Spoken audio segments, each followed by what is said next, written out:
Good morning, class. My name is DEEPAK, GANGWAR, and Professor in JAYOTI VIDHYAPEETH University, Faculty of Law and Governance.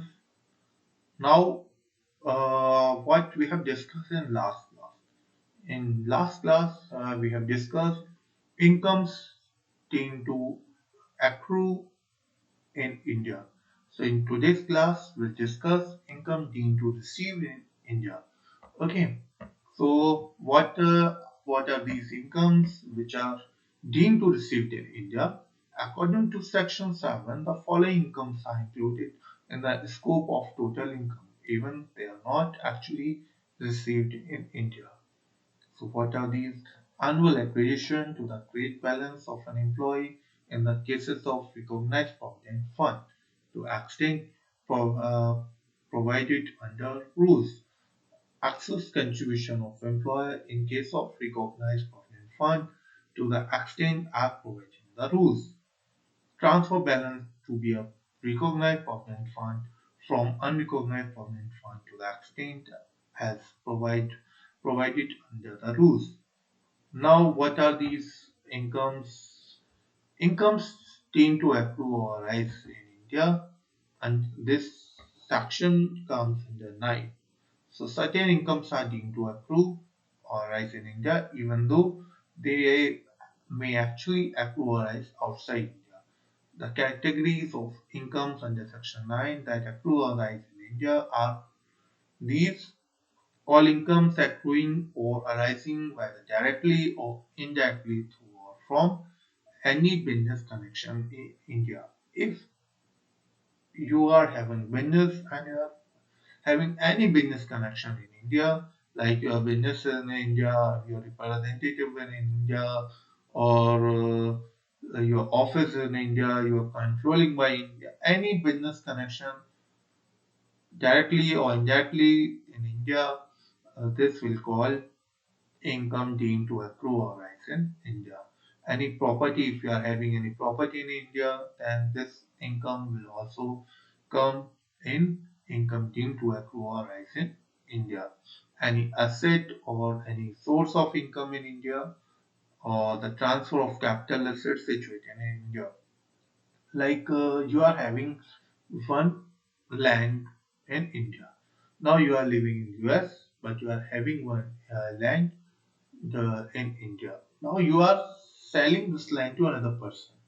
So whatever income you will receive, or whatever profit you will earn on this land, so you have to pay income tax on that property, right?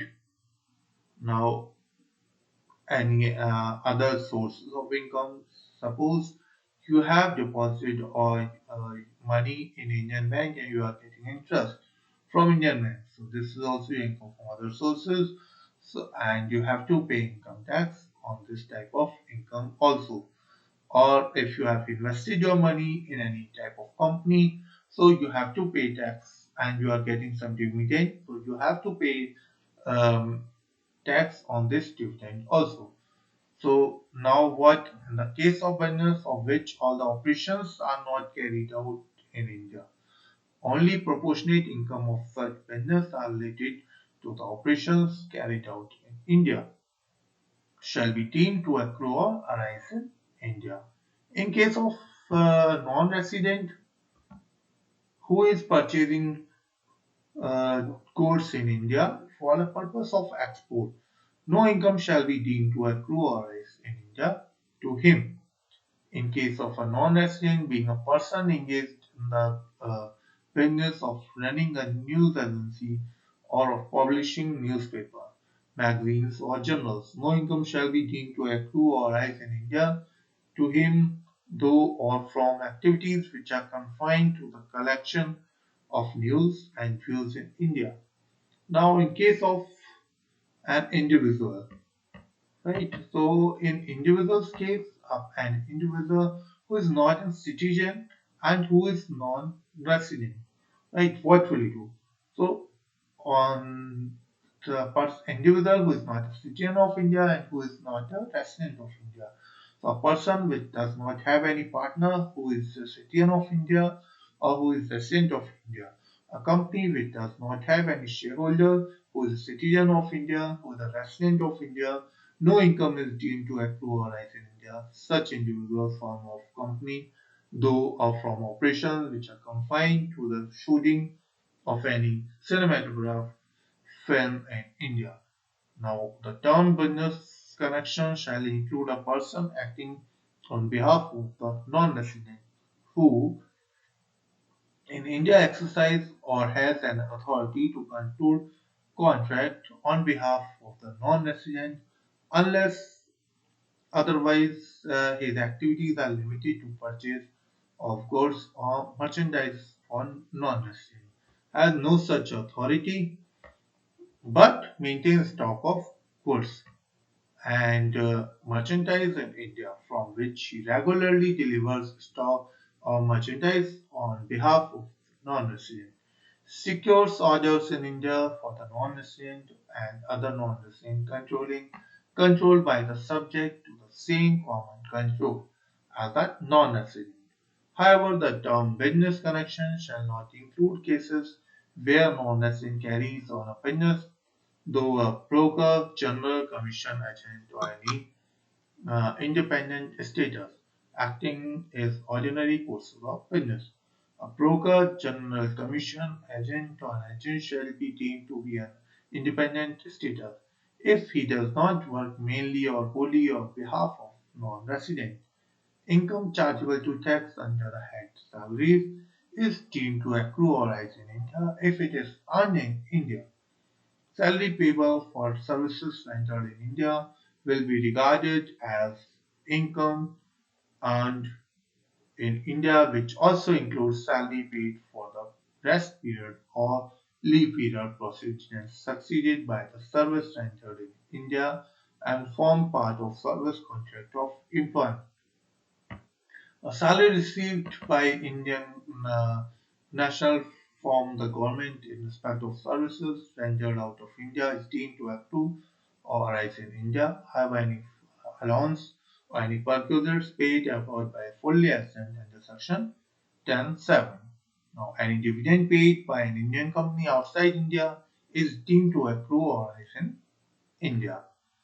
Income by way of interest payable by the government, by the residential person, excluding interest payable in respect of borrowed funds used for a business or profession carried out in India, a non-resident person where interest is payable in respect of borrowed funds used for the business or profession carried in India is deemed to accrue or arise in India.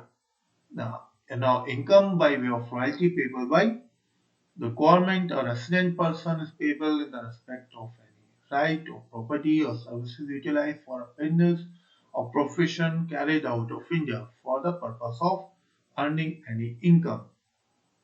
A non-resident person is payable in the respect of any right of property or service utilized for the purpose of business profession carried in India or for the purpose of earning any income in India is deemed to accrue or arise in India.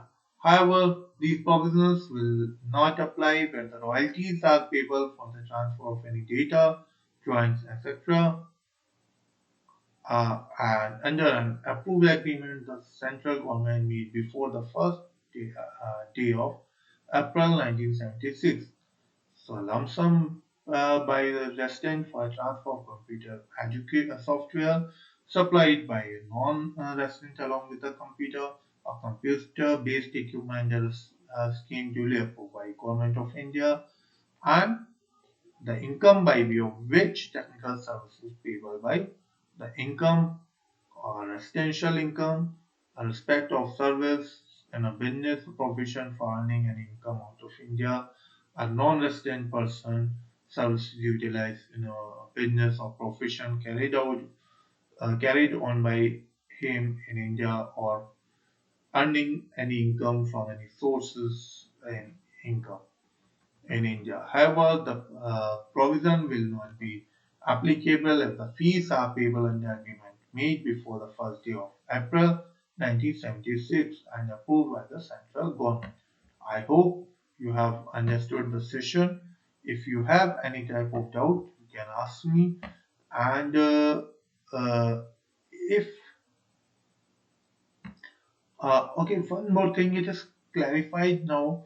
And as said, to provide that the income of non-resident shall be deemed to accrue or rise in India under the above clause and shall be included the total income of the non-resident, whether or not the non-resident has a residence or place of business or business connection in India, or non-resident has rendered services in India. So this was the thing, which incomes will accrue and receive in India. I hope you have understood this session. If you have any type of doubt or you didn't understand the topic, so you can ask me your doubts in comment section, and you can, if you like this video, you can share with your friends. See, there are the two differences in both the topics. In last class, we saw incomes which are due or accrue and deemed to receive in India. And now in this class, we saw incomes received in India. Okay, incomes deemed to received in India. So this was the basic difference in those both the things.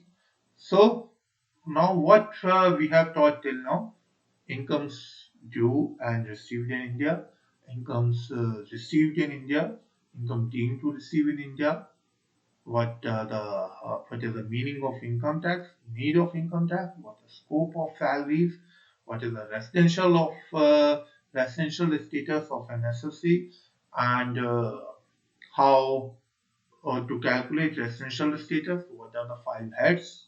What are the five heads? This is a very important question. This question can ask, uh, anyone can ask you this question. What are the five heads of income tax? First is income from salary, income from house property, income from capital gain, income from income from uh, other sources, and income from business and professions. So this five heads, you will get the income from these five heads. You can get the income. Now after this, you have to deduct deductions from 80C to 82. 80C deductions are what deductions? Which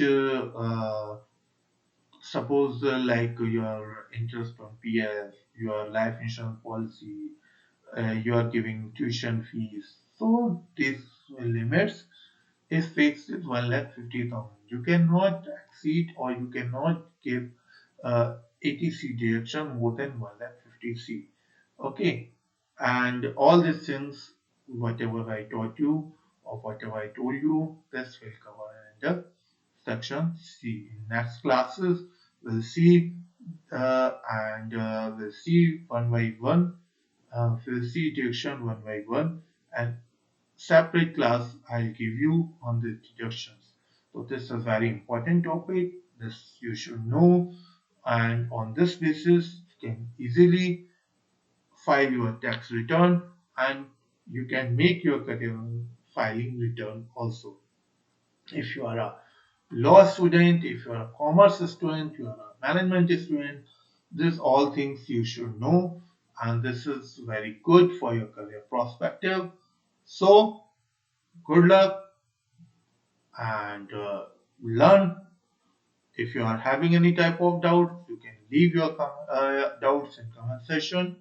I'll clarify your all doubts in next session. If you like the video, then share it with your friends, and please give me suggestions also, so that I can make better videos for you and can solve your all doubts. Thank you very much. Have a great day.